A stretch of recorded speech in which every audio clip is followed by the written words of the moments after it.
Hello out there! Welcome to the Bubblegum Social Club, where I force my friends to watch things and talk about them, just try to find out if maybe normal humans like the things that I like. I'm here today with my friend Samantha. Hi, Samantha! Hi! And we are going to talk about the Disney Channel movie Lemonade Mouth. It came out a few years ago because it was back when Bridget Mendler was younger and also still on Disney Channel and probably wasn't in Good Luck Charlie yet, maybe? I don't know. Anyway, moving on. So we saw Lemonade Mouth, which is basically a classic Disney Channel movie about like a bunch of kids who do cool stuff and then, oh my gosh, I want to be like them. And also, I forgot to mention this to Samantha earlier, this is actually based on a book, which kind of explains certain things. I've never read the book, so you don't have to listen to me whine about it. But what did you think in one sentence? Go. I actually really enjoyed it. It felt very modern day fame, and I was actually surprised at the seriousness of some of the stories that were involved, and there was a certain realness to it that I really enjoyed. Wow, that was a really good one-sentence reaction. I've been practicing.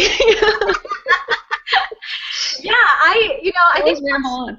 The one-sentence part. Yes, it was very good. I'm impressed. I can't wait for the next one. Just gonna be slinging out good sentences. Perfect. Yeah, I was thinking a lot about how I think a lot of the Disney Channel movies, not all of them, but there's like the Disney Channel movies that are just like super simple and just kind of zany, and then there's the Disney Channel movies that try to tell a lot of stories they possibly can, and there's like a little tiny package that they can't really do too much in. Mm-hmm. Yeah, and this one definitely, there was a lot of that in this one, but yeah. I think partially because it was based on a book. But let me try to explain as quickly as I possibly can what this movie's about for the people who love me and are watching this and don't know anything about this. So here we go. I am going to read it because otherwise, no memory. So, summary. 5 kids from a variety of backgrounds find themselves in detention in the music room where they're tasked with cleaning. As they clean, they start to create a beat, and through movie magic, next thing you know, they're playing music and singing a song, and they're like a band because that totally happens in real life. The music teacher hears them, is like, wow, this is amazing. You should totally go do the crazy talent show thing and show that mean principal that music and the arts are important. Because at this school, the principal's like, let's get a bunch of sponsorship for sports stuff and also surveillance probably, and my segue. So the kids are like, we don't even know each other. Like, why on earth would we even want to like start a band? And then they all go home, realize that they kind of hate being at home for various reasons, whether they feel like a misfit or they're sad or both. Mainly both, and they're like, you know what? Let's do this. What else can we do? So they start playing music and magically are able to magically play music all together. Also, they do talk about practicing, so I guess that does happen. Then they get a gig at the Halloween dance, but the popular kids, 2 soccer boys who have a band, I guess. It doesn't really seem like it, but apparently they have a band, are very upset because they're taking away their time to play, and one of the soccer boys is the boyfriend of one of the lovely ladies in Lemonade Mouth, and he's an unsupportive jerk, and I don't like him until the end when he redeems himself. So they do great at the Halloween dance, like everybody loves them, but then they get banned from the school because they incite revolt against the establishment or something. But then they begin to play at the pizza place and become extremely popular and even closer as friends. But then they have to go through many trials and tribulations as their friendship and relationships and their families come under stress. The principal is coming down them for inciting change and undermining his authority. And the lemonade machine from which they named themselves are being taken out of the school. Everybody freak out. As things get worse, their friendship starts to fall apart. The lead singer blows her vocal cords, the drummer hurts his hand, another person gets sick, another person can't see. Another person has something else happen to them, and they still have the big talent show. Oh no, what are we going to do? So they all begrudgingly go because they realize that they love each other or something, and it's just a complete disaster because nobody can play anything. And then Mr. Jerky Boyfriend is like, yo, man, I got to go help him with my guitar. And Mr. Super Jerk is like, no, you can't because then you won't be in my band anymore. He's like, yeah, I don't care about you. Girl in the audience starts singing the song in support of them. Everybody else joins in. Guitar-playing boyfriend joins in. And voila! Everybody's happy because, look, girl who started band is like, I did incite change and start a revolution, and look at me, I'm awesome. And so they're happy, even though they didn't win the contest. And then at the wedding that randomly happens at the end of the movie, she meets the guy who sells the lemonade that helped bring them together, and he gives money for an auditorium for the performing arts at their school because, things cost money, and I guess students don't realize that. And then they play at Madison Square Garden for reasons. That is Sophia's super quick and crazy version of what happened in Lemonade Mouth. What do you think, Samantha? How did I do? I think you covered it. Start to finish. I don't know how long that took, but I did my best.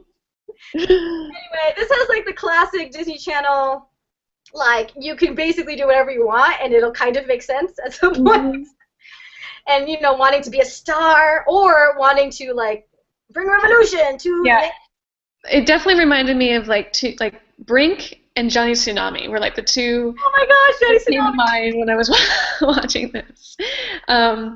This one had, I mean, again, I feel like those movies, Brink more than Johnny Tsunami, had a little bit more of a grittiness to this. This just had that kind of shiny 2000s veneer, like 2000s kind of shininess to it. I don't know how else to describe that. But most Disney Channel movies do. So. Yeah, but sometimes, like, especially when there's supposed to be special effects, and you're like, did you team up with the Sci-Fi Channel for these effects? Because no.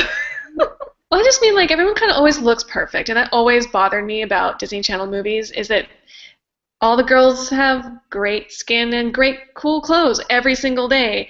I mean, and, you know, everyone's kind of always together and there's like there's this shininess about it. That's kind of the word that always struck me, but anyway, that's kind of beside the point because all Disney Channel movies have that in it, so. Well, you have to, you know, they have to make you want to buy the stuff so that you can be like the people on the stage. Exactly. Yeah. And then, you know, there's like Stella who wears her question authority shirt the first day of school, and the principal's like, no, and she's like, you can't shut me down, and it's like, no, you're in the school. He can do that. Yes, he can totally do that. Yeah.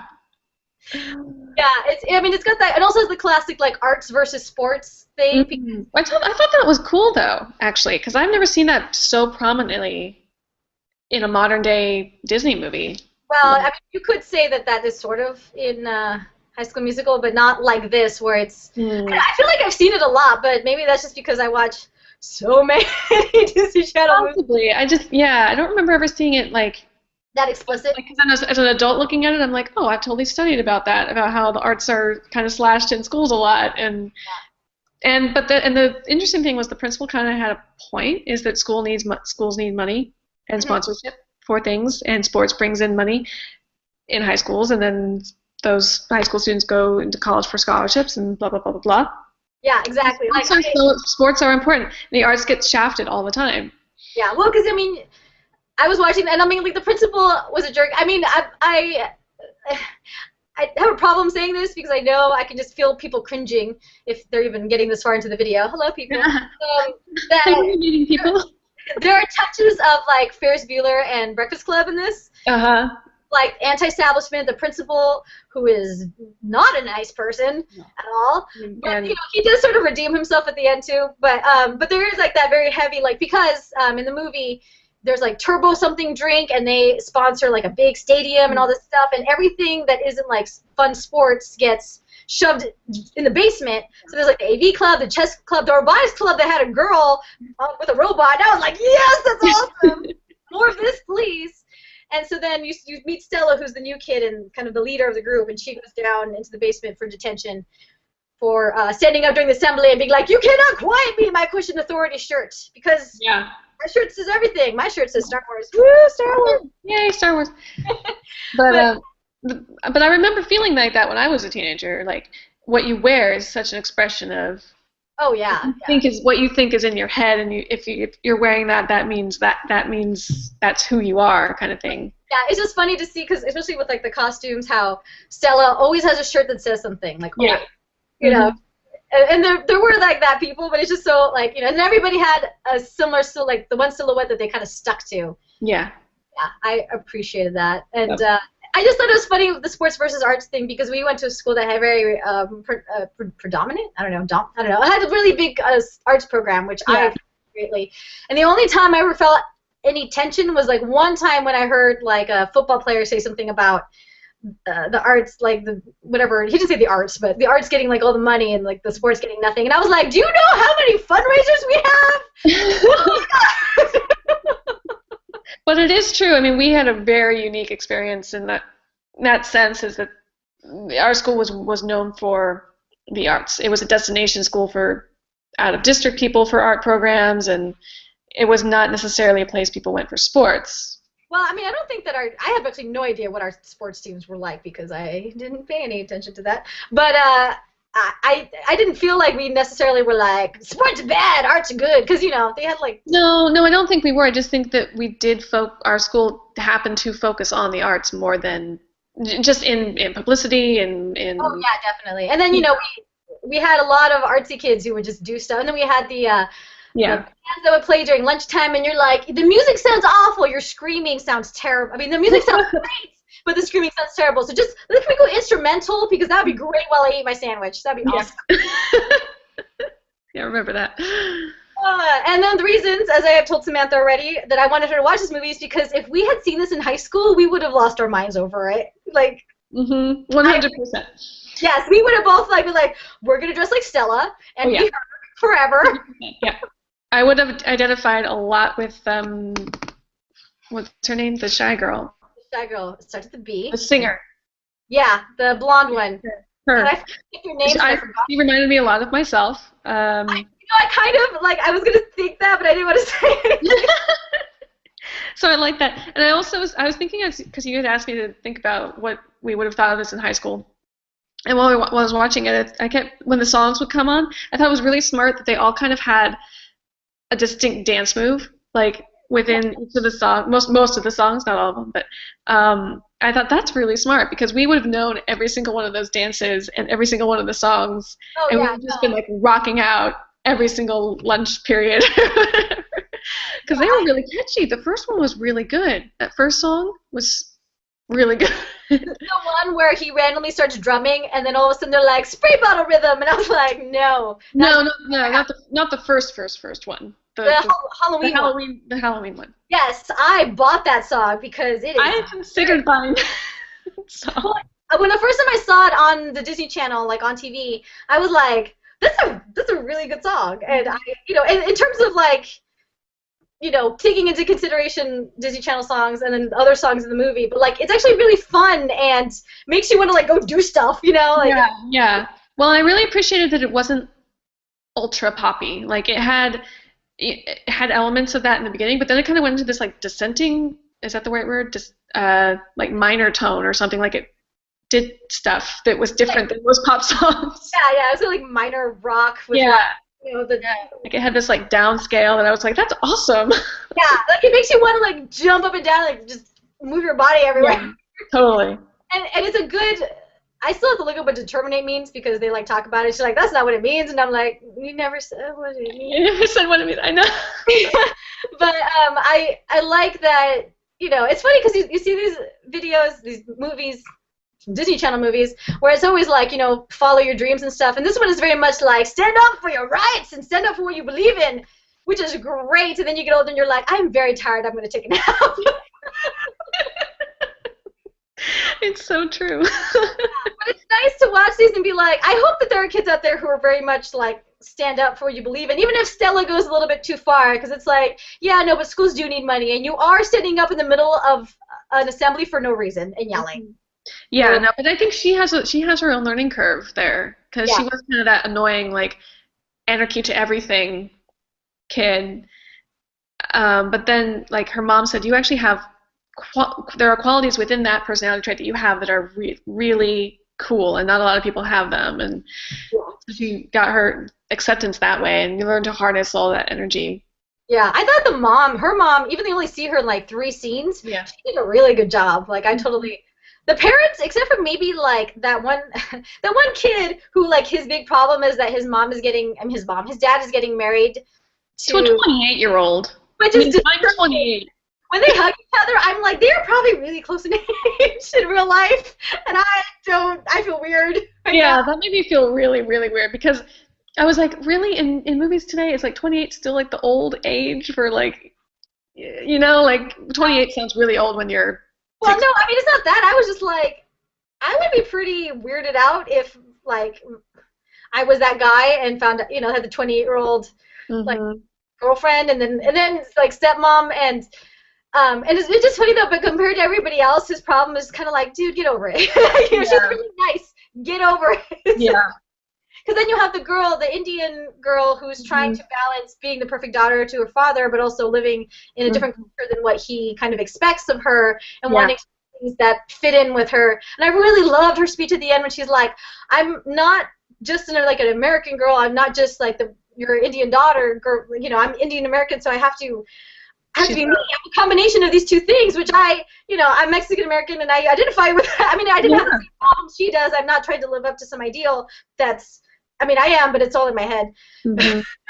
Well, but I mean, growing up feeling like I'm not Mexican enough or something like that, and I love it every time anybody mentions anything about having to balance that, because that is a reality for so many people, and it's so nice to have such a diverse cast where it was everything from like, my parents want me to be the star soccer player and I want to play the drums. Like, my parents are doing weird things and I don't understand why, to shy girl who has a mother who passed away when she was little and her dad's in jail. Yeah. Her grandma, which was like, whoa, hello. When that came, I was like, what's the deal with the dad? Is he dead? Is he whatever? Like, but then when she said that, I was like, what? Yeah. That was really a shock. Yeah, I was like, when I found out this was based on a book, I was like, psh, the book's probably really dumb. And then and then I was thinking, well, I love Princess Diaries, and the book was totally different than what I expected, so maybe I should read Lemonade Mouth, because looking at the movie from a more like analytical perspective instead of like sitting on the couch with my brain turned off, I'm noticing all these little gaps in the story, and I'm thinking there's probably something really good in the book that explains all these little gaps in the story that are there. Yeah. I want more. Yeah. I actually thought it was paced pretty well. I mean, toward the end it got rushed because they always have to go to the big talent show. But, I kind of believed that there was time that was between, like, Halloween and the talent show. And, like, I believe that there was, like, time there that they got to know each other more and rehearse more. And so, like, I guess the montage pace was, like, really... Yeah, it was pretty good, especially with, like, them playing at the pizza place. But then they had, like, that song in the middle where they're like, we're friends and we're awesome, and they're, like, just doing random things, and I was like, this is weird. I completely forgot about that part of the movie. I was watching this, and I was like, did they, like, put this in the Netflix version? Like, I don't super weird. When they're, like, swimming and doing stuff and barbecuing and stuff. Where are they? Whose house has a pool? Like... And then at the beginning of the movie, when like all of a sudden they all have each other's phone numbers, and I'm like, when did that happen? How did everybody get each other's phone numbers? Unless Stella just like hacked into a system somewhere, they didn't ever mention that she has mad computer skills, which I kind of doubt because it didn't seem like she's entirely book smart. Right. But like, yeah, I thought that was funny because it's not something I would have thought about first time watching it, but like watching it now, I was like, how does she have everybody's phone number? She just started going to school there. I got detention on her first day. Yeah. I love that. Let me think. Anything else specific you wanted to say before I try to come up with questions? No. Who was, okay, so we know that you identified with, I'm going to call her Shy Girl, played by Bridget Mendler. Don't remember. Yeah, what was her name? Do not remember. I can look it up real quick. I'll look it up while you talk about why she reminded you of you.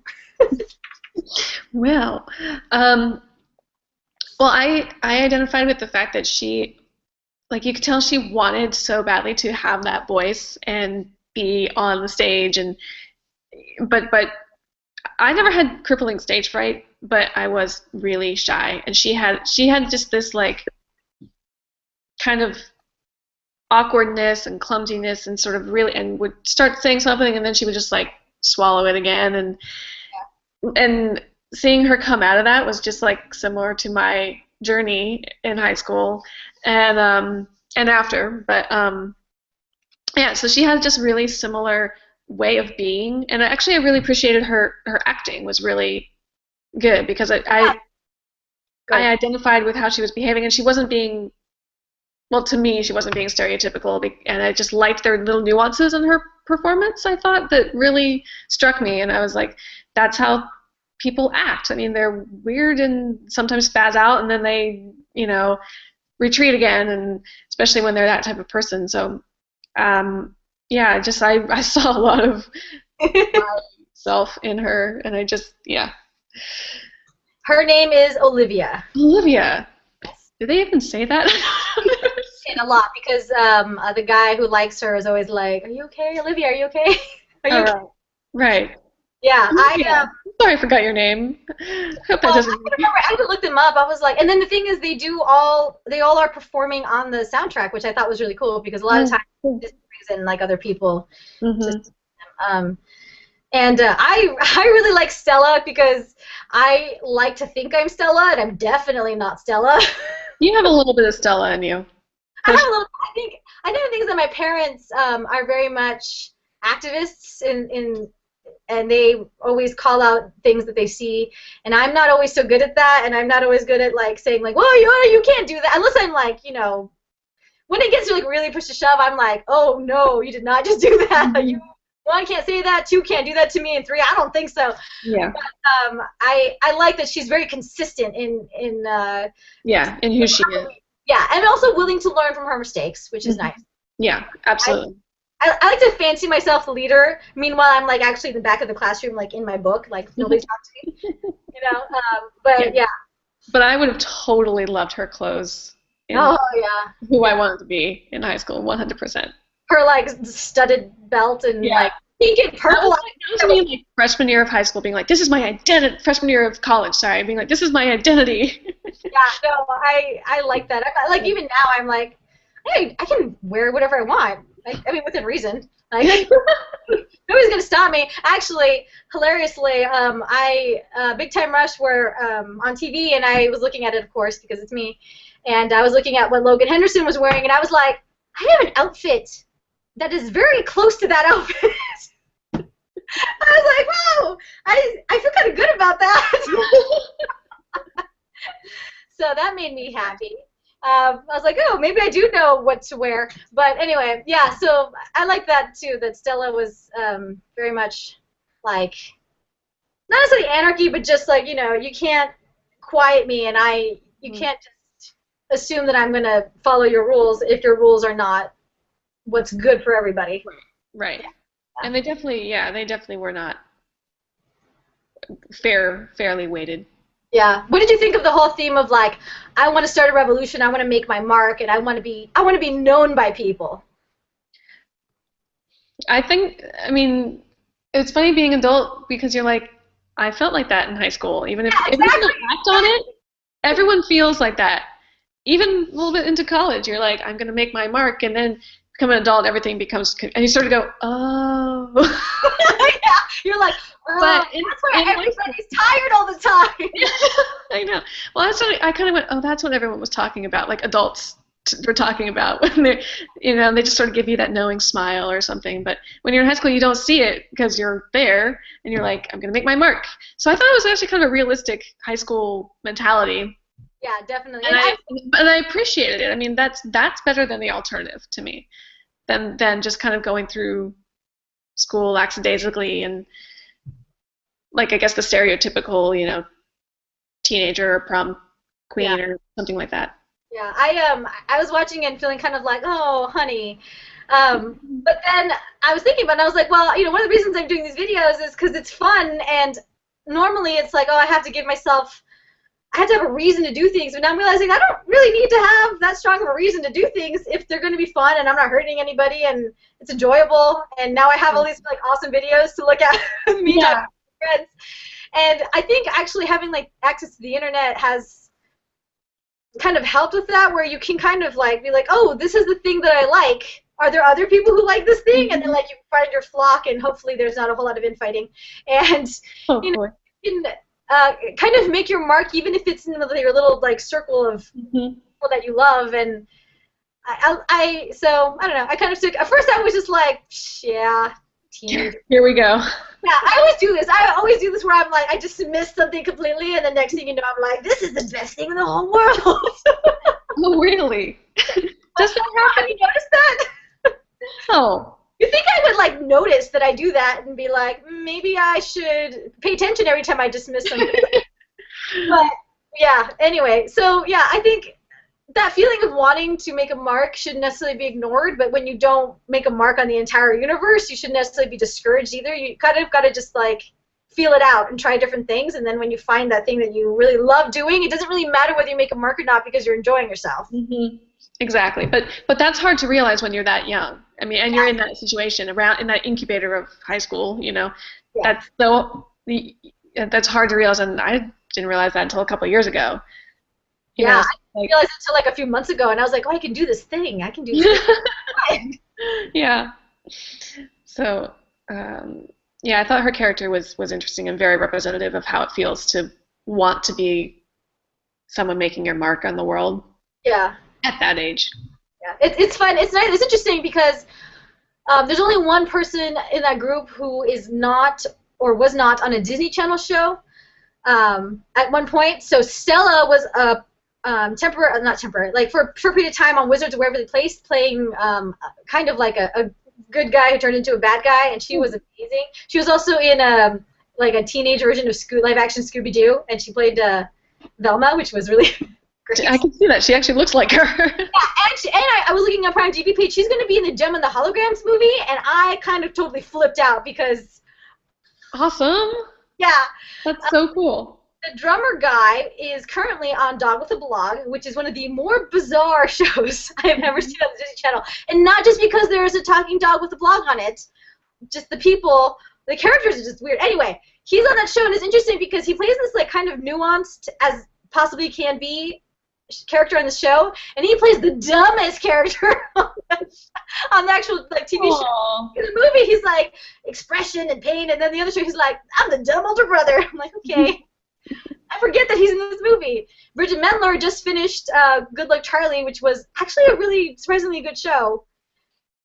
Weird.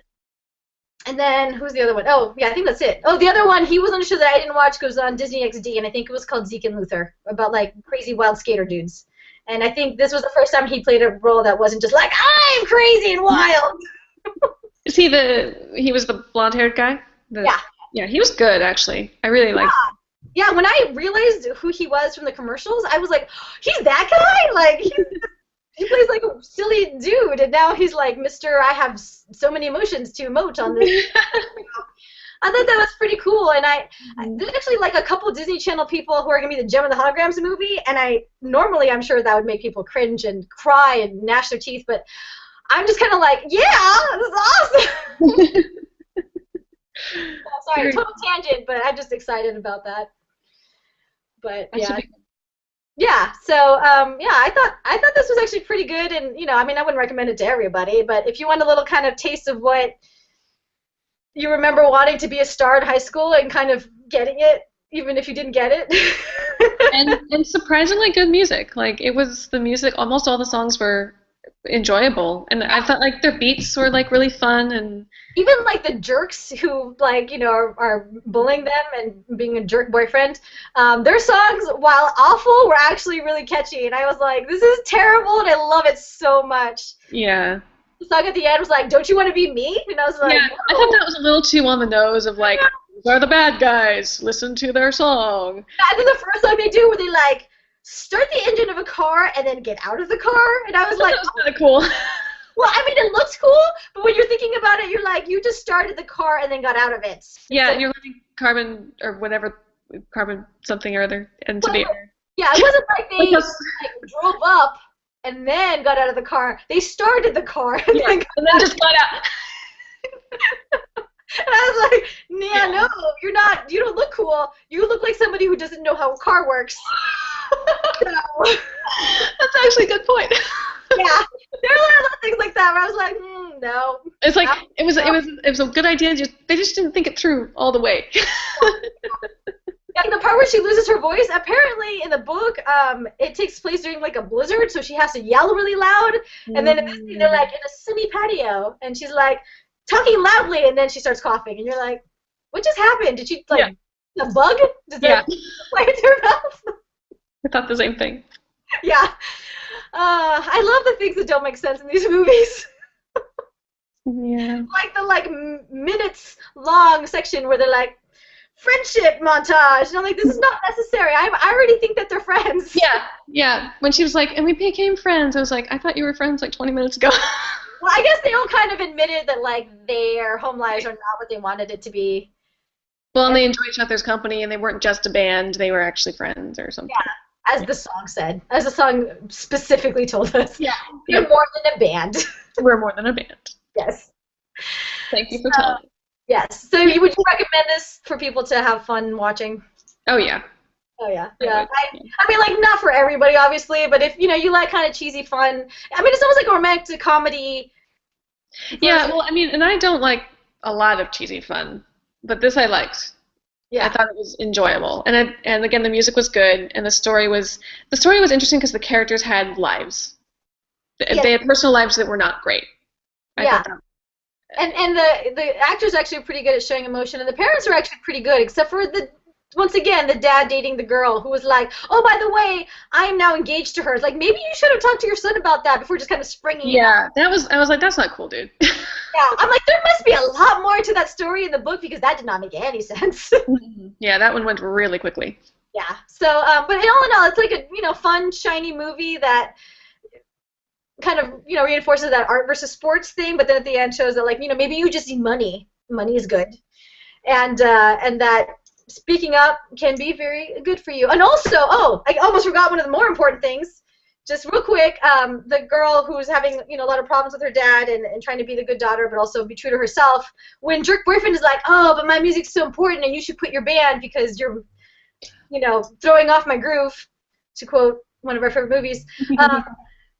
And then she's like, well, I'm sorry, what? You want me to give up all of my fun times just so that you don't get your ego hurt? Yeah, I don't think so. Which I was like, yes! I loved that scene, and I loved when she was like, of course I can forgive you, and he was like, oh, okay, so we're back together, and she's like, no, all I did was forgive you, we're not back together. I thought that was awesome. Like, that was great, yeah. He was like, saying sorry is not going to make up for all the hurt you put me Well, and it doesn't automatically put you back together either, which I think is kind of, that little nugget was like, I was like, I hope so many girls see that, like, and realize that they don't need that to be complete, or well, I mean, the thing is that having a boyfriend is awesome, but if he's not supportive or doesn't get why something's important to you and doesn't try to understand it, then you should not be talking to this person. Exactly, yeah. And they have to do something really big to show that they care. Like, the fact that he broke his friendship with his friend that he'd been friends with a long time to go help them on stage because he realized, yeah, I'm hanging out with jerks. That's a big deal. Like, yeah, absolutely.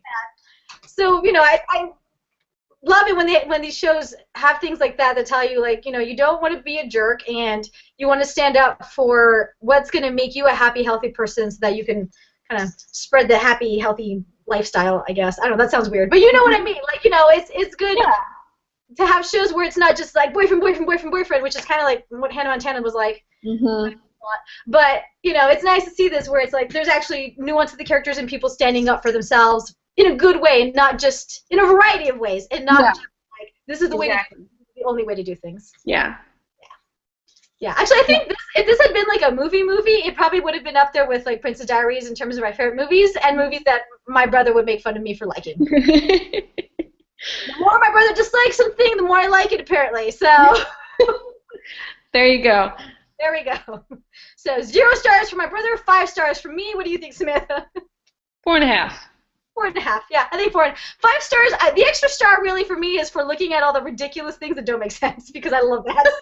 Well, that's what we're doing. I mean, come on. Yeah. Channel movies never make sense. So this one actually makes the most sense probably out of most of them, with maybe the exception. Yeah, actually, yeah. Yeah. Probably based on the book. But anyway, so that's about it for the things we wanted to talk about. Lemonade Mouth. It's on Netflix and I believe iTunes. I'm going to guess that it's on Amazon. I'm sure you can find it. There are probably clips of it on YouTube. Go around if you're curious. It's worth it. Yeah, it's fun. And, whatever. Like it or don't, I'm still going to like it. I'm very happy you enjoyed it, and thank you for joining me, Samantha. You're welcome. I'm going to try to find something else that you'll also like. Maybe a few things that you might not like so much, because that's fun too. Alright, so that was it for Bubblegum Social Club. Next up, we will be having another 3-minute challenge, and then after that, I have no idea what we'll be watching, but stay tuned. We will talk to you later. Bye!